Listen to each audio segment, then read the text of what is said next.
O Gresg apresenta Por Dentro da Mente Ansiosa, a terceira temporada da série de estudos Por Dentro da Mente, baseada no livro Mentes Ansiosas, da psiquiatra Ana Beatriz Barbosa, com Mariane Martins. Bons estudos!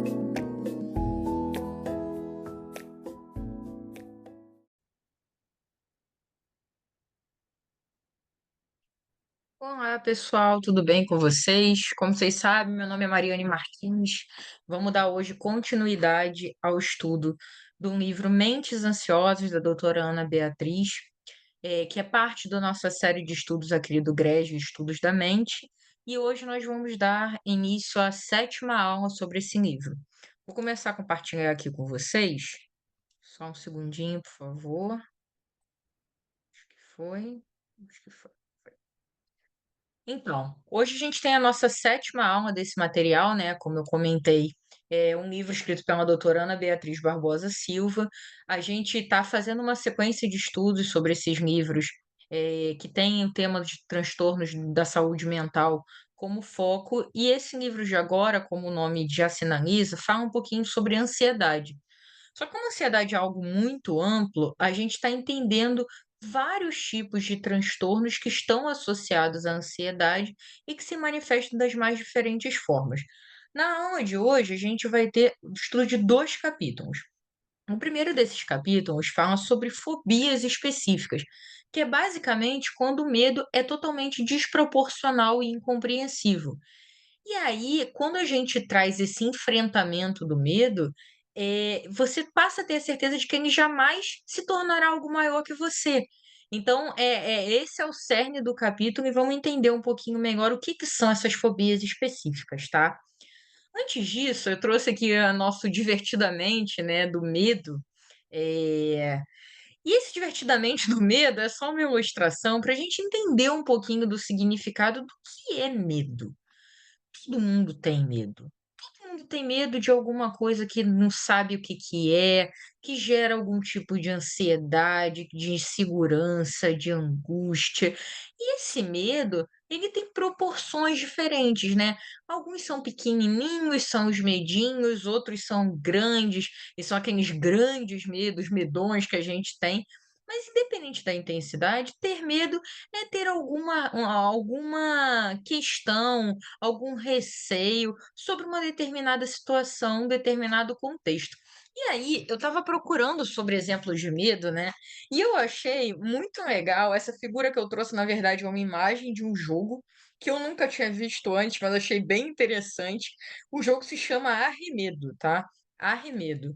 Tá aqui no cantinho aqui para vocês verem. Mas aqui é uma ilustração de algumas cartinhas que tem nesse jogo. Eu nunca joguei, tá, gente? Mas na descrição do produto acho que falava com 64 cartas. E aqui a gente tem 15 bons exemplos de medos. Medos que são comuns, alguns eu tenho. Vou até comentar alguns dos que eu tenho aqui. Depois, se vocês puderem comentar também os de vocês, para a gente ter essa troca, se ficarem à vontade também. E existem muitos outros, mas é legal da gente trazer aqui os tipos de medo que, em menor ou maior grau, todos nós temos, né?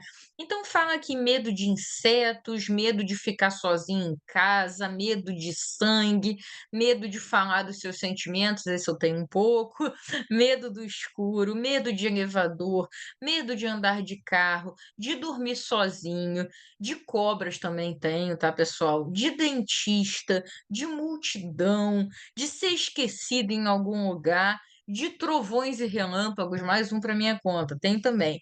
De se machucar, de cachorro, de algum tipo de animal.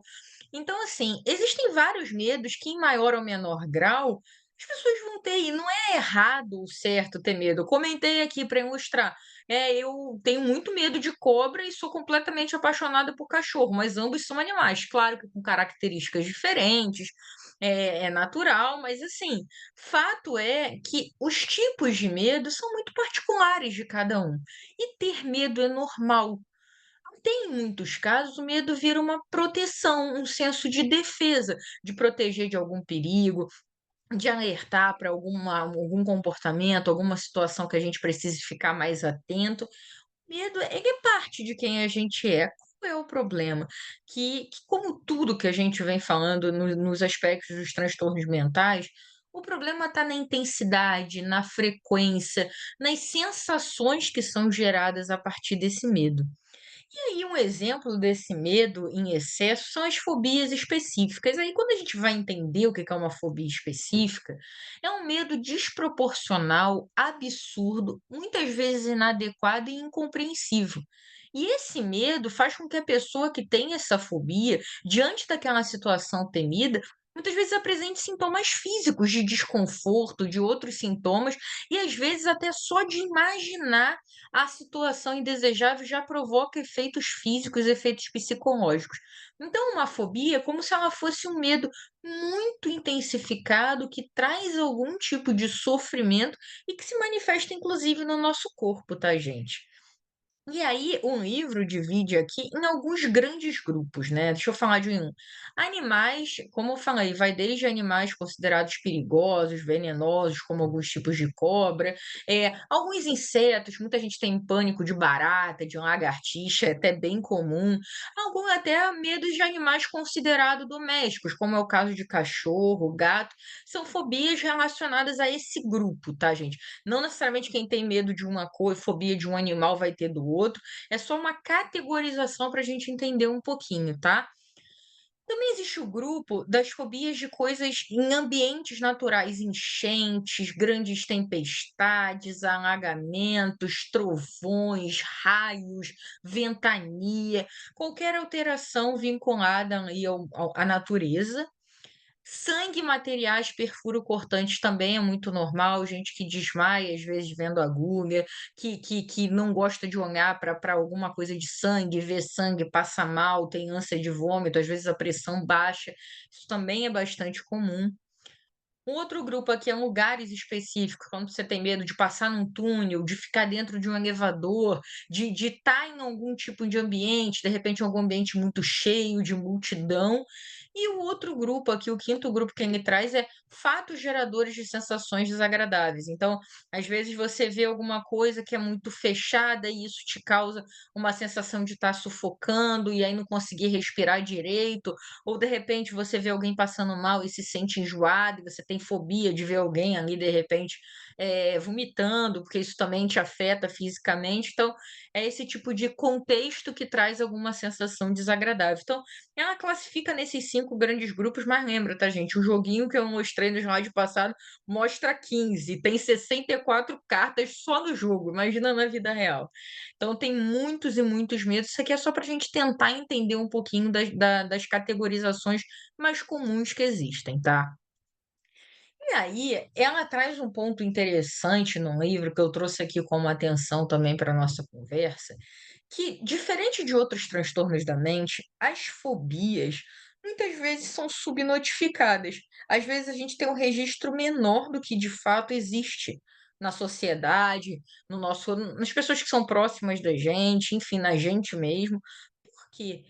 Porque muitas vezes, numa fobia, você consegue ali dar aquele jeitinho de fugir do fator gerador, ao invés de buscar tratamento. Então, você às vezes evita elevador, evita estar num ambiente que possa ter sangue, evita sair de casa quando está muito chuvoso, você evita. Então, muitas vezes, você não vai procurar a devida ajuda. Só que isso é muito perigoso, gente, porque muitas vezes essas fobias podem começar com uma intensidade e ir agravando, pode ser um fator de limitação. Citar o exemplo do elevador. A pessoa que tem dificuldade de pegar elevador. Isso limita, por exemplo, os lugares que ela pode acessar, aonde ela pode morar, que prédios comerciais ela pode frequentar para ir num médico, para ir numa entrevista, para seja lá o que se faça necessário. Ou, por exemplo, você ficar em casa em pânico porque de repente está chovendo, mas você tem algum compromisso que você precisava sair. Então, isso daí às vezes começa numa proporção, mas se torna um fator de limitação. E ele faz parte dos transtornos de ansiedade. Então, muitas vezes, com o não tratamento, aquilo toma uma proporção tão grande que é buscado, meios que são danosos de controlar, seja através de uso de substâncias ilícitas, seja através de afastamento, muitas vezes levando a um quadro de depressão. Então, às vezes, a gente evita de procurar ajuda e torna o problema muito maior do que ele precisava ser. Por isso esse ponto de atenção destacado aí, tá, pessoal? E aí, como a gente sempre tem falado, o tratamento ele é muito importante. E no caso da fobia, a doutora Ana Beatriz destaca muito essa sequência, né, do tratamento. Primeiro, a psicoterapia cognitivo-comportamental, psicoterapia como um todo, a linha que ela comenta como indicação é cognitivo-comportamental. E aí, para você conseguir entender, falar sobre, no falar, se ouvir e ter ali um profissional que vai estar te sinalizando, que tem um conhecimento específico para te orientar nessa segunda etapa também, que é dessensibilização sistemática. É um nome bonito, parece complicado, mas basicamente é uma exposição controlada àquilo que te causa medo. Inicialmente de uma forma lúdica, às vezes por um filme, por uma imagem, por um jogo, como a gente trouxe aqui o exemplo, das mais diferentes formas, para que gradualmente, ao ser exposto àquele medo, você vá aprendendo a reagir, vai vendo que aquela proporção toda não se traduz numa realidade, que você não está exposto a tamanho perigo, que você pode se controlar, que você não vai ter aquela consequência que você tanto teme, e isso gradualmente até chegar no nível da exposição na vida real, que é o enfrentamento do medo. Então esse tratamento, ele vai em etapas e vai possibilitando que você consiga não ficar travado, paralisado naquela fobia, naquele medo que se torna uma grande limitação. E aí, ela fala isso pra gente, né? A fórmula mais eficaz e talvez a única para a superação do medo exacerbado é o enfrentamento. Quanto mais você recua, mais ele cresce à sua frente. Enfrentar o medo é ter a certeza de que ele jamais se tornará algo maior do que você, como a gente viu lá no início do capítulo.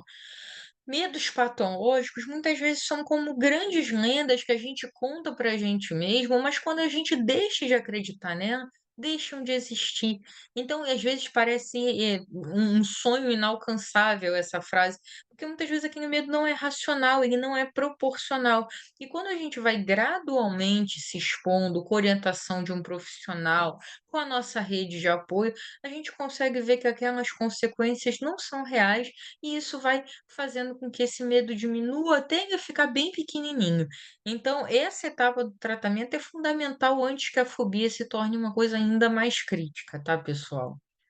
E com isso, a gente entra no segundo capítulo de hoje, que também fala de uma parte do transtorno de ansiedade, uma manifestação do transtorno de ansiedade, que é o transtorno de estresse pós-traumático, também chamado de TEPT, transtorno de estresse pós-traumático, que é categorizado ali no capítulo, né, como flashback do tormento. E essa expressão é muito interessante, a gente vai entender melhor ela, porquê dela na sequência. E aí a introdução do capítulo fala pra gente, quem sofre de TEPT, botar TEPT, tá, gente? Fica mais fácil de falar. É capaz não apenas de recordar as experiências traumáticas, como também reviver e remoer de forma intensa, persistente e sofrível toda a dor que o abateu. É o flashback do tormento mesmo, né? Imagina, você ter um grande trauma e constantemente você vivenciar as mesmas lembranças, emoções, efeitos que aquele trauma te gerou, quando na verdade tudo que você mais queria era superar aquilo. Então, é compreensível esse nome de flashback do tormento, tá? E aí, é interessante falar aqui que essa imagem fala um pouquinho sobre entender os sintomas, as características do transtorno de estresse pós-traumático. E muitas vezes, o que é mais importante dessa foto é ver essas palavrinhas aqui. Você vê que tem tamanhos diferentes, proporções diferentes, mas todas palavras muito negativas, né? Ódio, abuso, guerra, sequestro, trauma, combate, agressão, dor, medo, acidente grave, todas palavras com uma conotação muito pesada, muito negativa. E aí, quando a gente vai entender esse transtorno, a gente consegue conectar o porquê dessas palavras. Por que que eu estou dizendo isso?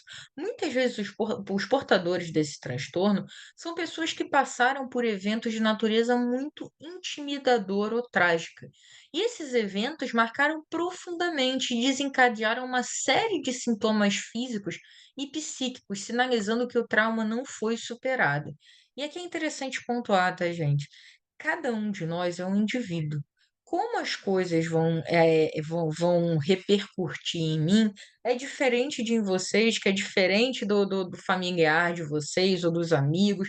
Cada ser é individual. Então, às vezes, um fator extremamente traumático, que é o gatinho para o desenvolvimento do transtorno para um, não é para outro. Então, aqui, esse estudo da mente, essas questões de transtornos da saúde mental, não é uma matemática exata. Muitas vezes está vinculado a um trauma, a gente vai ver outras características, mas não é sempre um sequestro, sempre uma questão de abuso, ou sempre uma questão de um acidente vai gerar o trauma. Por mais que o acidente, o sequestro, o abuso seja tão ruim quanto, porque a gente tem que analisar indivíduo, caso a caso, tá, pessoal? Mas dando sequência aqui, ela explica de uma forma que eu achei muito interessante, foi uma forma com palavras simples, né, vou tentar reproduzir aqui, o que ela trouxe sobre como é que funciona a memória nesse caso do evento traumático.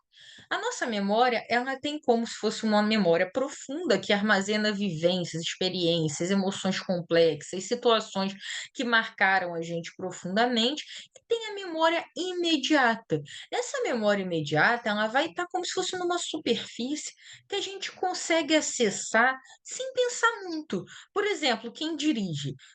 Quando você começa a dirigir, você tem que estar atento sempre, tá, galera? Não é isso que eu tô querendo dizer, não. Mas assim, você tá muitas vezes ali 100% focado, nervoso, inseguro.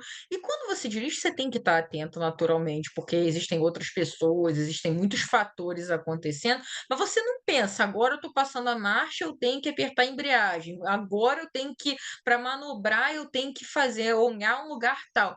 Você consegue fazer isso de modo mais natural, porque se torna um hábito. Assim como é um hábito, por exemplo, comer. Se a gente for estudar o processo da alimentação, existem muitos músculos do nosso organismo trabalhando quando a gente faz o processo de engolir. A gente sequer pensa nisso quando a gente está engolindo. Então, muitas vezes, essa memória ela é utilizada para coisas do nosso cotidiano, que a gente faz de modo automático. O que que acontece num trauma severo que gera esse transtorno? Como se você fizesse uma espécie de calo nessa superfície da mente.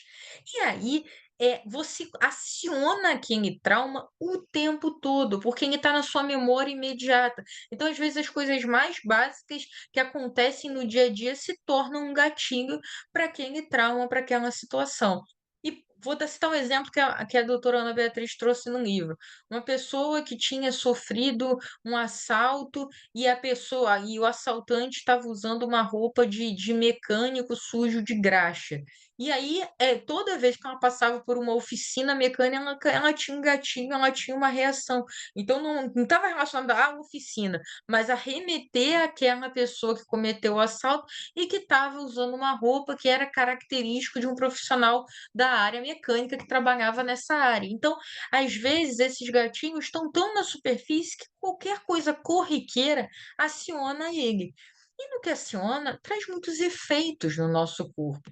Então, traz esses flashbacks, traz uma questão de trave emocional, dificuldade para dormir, isolamento social, um comportamento extremamente destrutível, uma irritabilidade, uma agitação constante. Às vezes a pessoa tem culpa, por mais que ela não tenha nenhuma responsabilidade sobre aquilo que aconteceu, ela se sente culpada, ansiosa, depressiva, pensamento repetitivo, que volta sempre, mesmo que não queira, enfim, uma hipervigilância, uma série de questões que são efeitos muito comuns ali, do transtorno de estresse pós-traumático.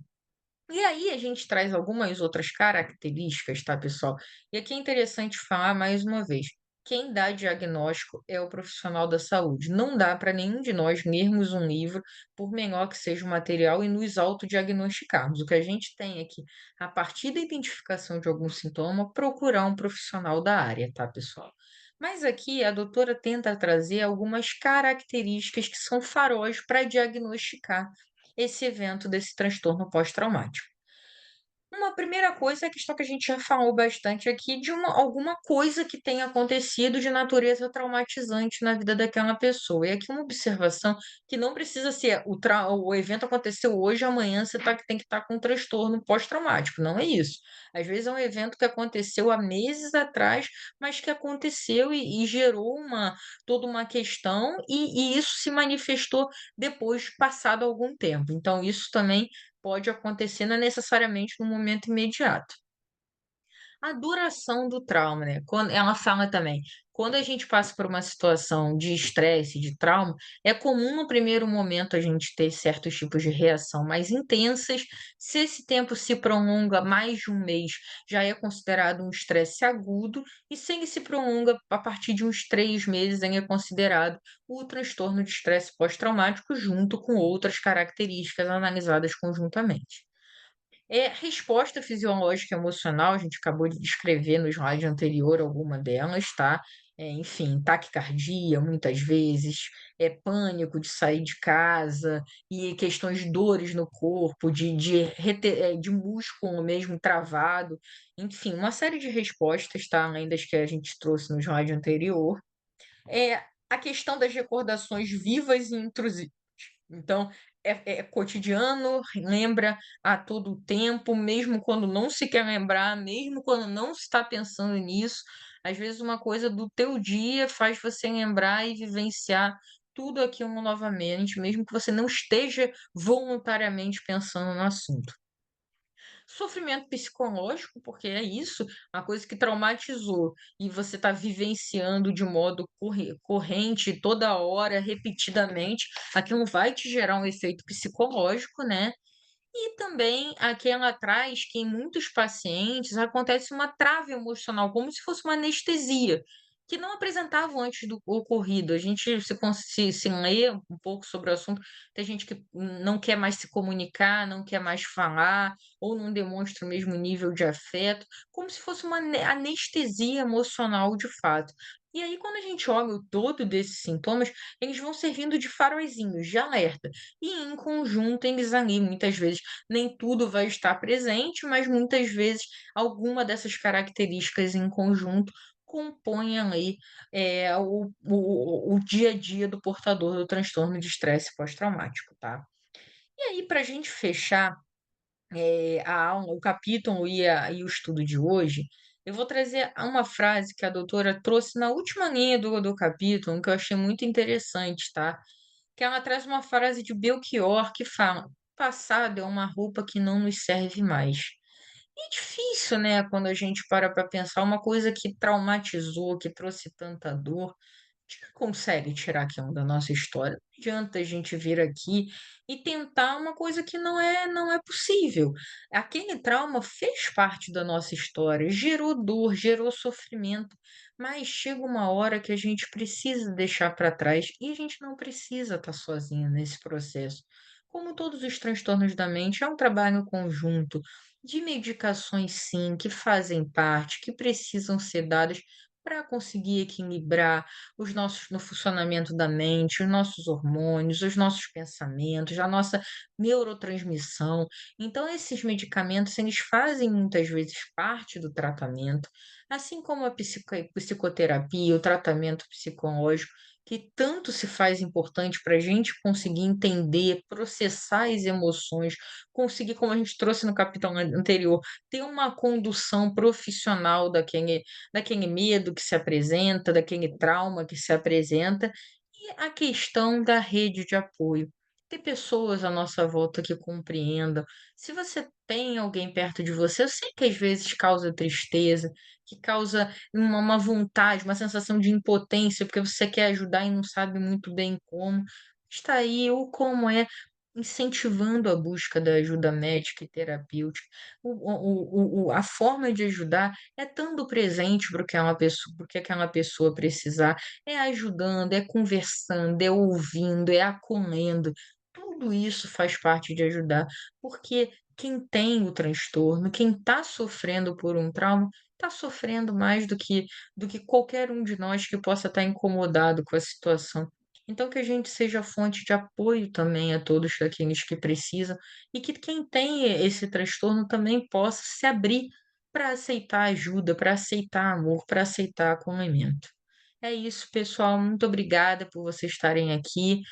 Eu sigo com vocês no próximo mês e fico à disposição para qualquer comentário, para qualquer dúvida, para qualquer troca, tá bom? Grande beijo a todos. Tchau, tchau. Até o mês que vem.